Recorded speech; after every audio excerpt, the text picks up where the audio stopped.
Señor Liscano, usted es senador colombiano, miembro de la Comisión de Paz, pero también como víctima del secuestro.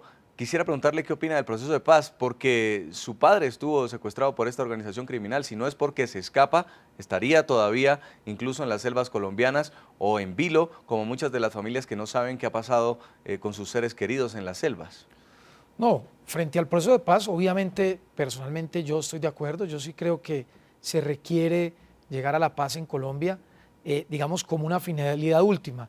Donde está el quid del asunto es cómo se está llevando este proceso y si vamos a lograr la paz a través del mismo.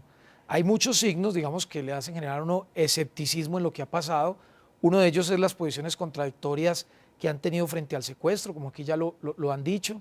Otro es el tema de las víctimas. A mí personalmente, como senador y como víctima, me dolió mucho cuando Iván Márquez salió a decir, tipo que fue secuestrador de mi padre y que ha sido, pues que tiene no sé cuánto el prontuario criminal que tiene, salió a decir que las víctimas era un asunto intrascendente. Y otro un poco es el tema de la agenda. El gobierno planteó una agenda que digamos tiene unos temas muy claros, que empieza por el tema rural, el tema político, unos temas muy claros que tiene la agenda, y las FARC hasta hoy no ha demostrado querer seguir la agenda.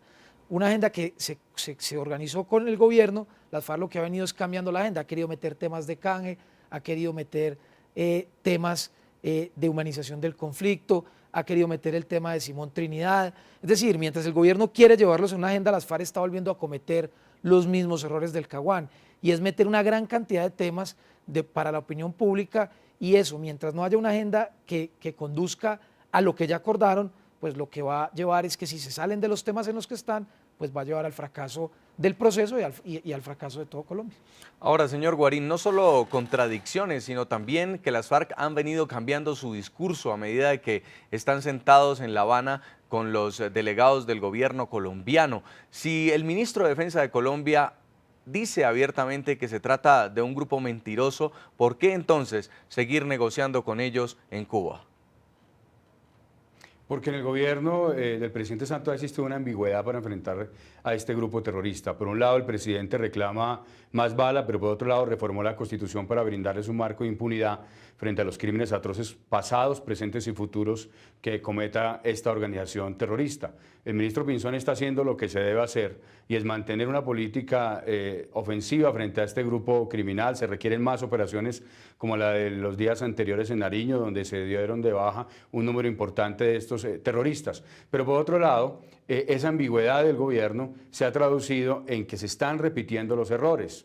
Los errores no son de los criminales de las FARC, los errores son del gobierno. El primero de ellos, aceptar una negociación con este grupo criminal sin que existiera de por medio la decisión de abandonar la violencia y de poner las armas. Por el contrario, están pidiendo acuerdos para regularizar la guerra, es decir, para prolongarla. Y el segundo grave error de este gobierno tiene que ver con reconocer legitimidad para discutir temas de agenda de país con un grupo criminal. Eso es inaceptable en una democracia. En resumen, el grave error de este proceso de paz, Jason, es que se ha pretendido, al igual que en el gobierno de Betancur y en el gobierno Pastrana, llegar a la mesa para convencer a las FARC de abandonar la violencia. ¿Qué piensa usted, senador Liscano? No, yo creo, digamos, yo no tengo esa visión tan pesimista que tiene Guarín. Yo sí creo que hay que apostarle a la paz.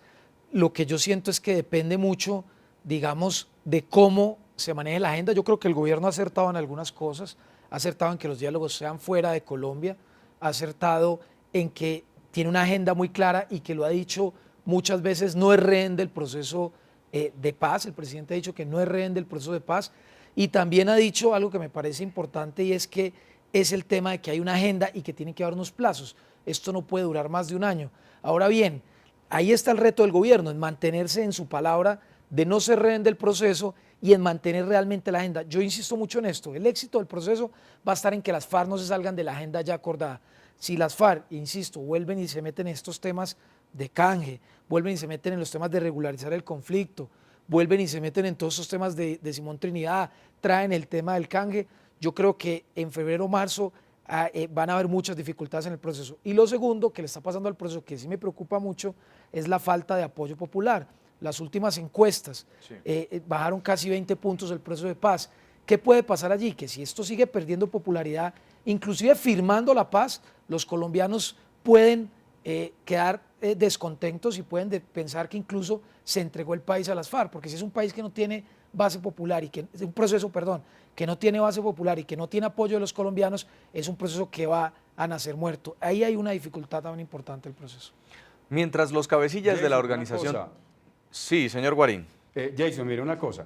Yo creo que aquí hay que dejar ese discurso de dividir al país entre amigos de la paz y enemigos de la paz. En Colombia todos queremos la paz.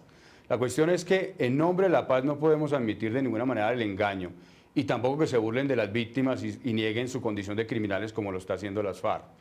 Por otro lado, lo que demuestra la encuesta es que los colombianos sí quieren la paz, pero no quieren una paz a cualquier precio, quieren una paz justa, una paz sin impunidad para los crímenes atroces, una paz sin elegibilidad para estos criminales, una paz sin escarcelación, una paz que sea aceptable y sostenible políticamente al interior del país, pero también jurídicamente ante instancias como el sistema interamericano o la Corte Penal Internacional. Entonces no nos digamos mentiras, todos queremos la paz, pero hay algunos que les parece que las FARC digan que las víctimas no es un tema trascendente o que nieguen y mientan al país, pues no es importante. Hay otros para los cuales nos parece que ese es un mal síntoma y que si mantienen esa tónica no se va a llegar a un acuerdo de ningún modo de paz. Antes de continuar debatiendo, vamos a ver de qué se trata este doble discurso del que estamos hablando. Mientras los cabecillas de la organización terrorista de las FARC aseguran que no tienen secuestrados, Sandra Ramírez, miembro del equipo negociador del grupo criminal, declaró en Cuba que ellos sí tienen uniformados bajo su poder e incluso mencionó la posibilidad de un canje. Estas contradicciones entre los cabecillas de las FARC despertaron de nuevo fuertes reacciones por parte del gobierno de Juan Manuel Santos, que pidió claridad sobre el tema. Tienen que clarificar el problema del secuestro. La manera de afrontar el tema del secuestro no es con ambigüedades. Esa fue la petición del gobierno colombiano al grupo terrorista de las FARC, que ha asegurado en repetidas ocasiones que no tiene secuestrados en su poder. Ya no hay ningún retenido por parte nuestra.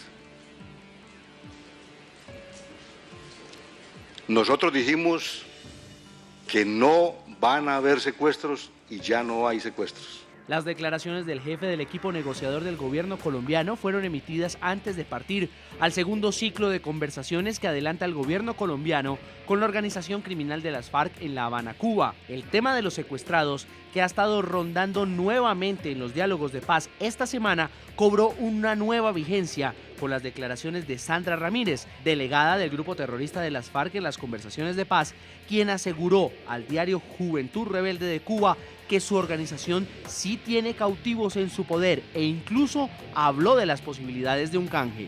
Sí, nosotros tenemos prisioneros de guerra y los vamos a entregar, pero que el Estado nos devuelva a los nuestros que están allí, en las prisiones. Esta revelación fue desmentida horas después por el cabecilla negociador de las FARC, alias Jesús Santrich. Y las declaraciones, no hay que complicarse con eso. Las FARC ya dijeron que no tenían ningún retenido y eso es así. Nosotros trazamos ya una política al respecto y todas las personas que estaban en nuestras manos como prisioneros han sido liberadas. Esta contradicción entre los mismos negociadores del grupo terrorista ocasionó también el reclamo del ministro de Defensa, quien pidió claridad sobre el tema y aseguró que cerca de 80 miembros de la Fuerza Pública desaparecidos estarían en manos del grupo terrorista de las FARC y del ELN.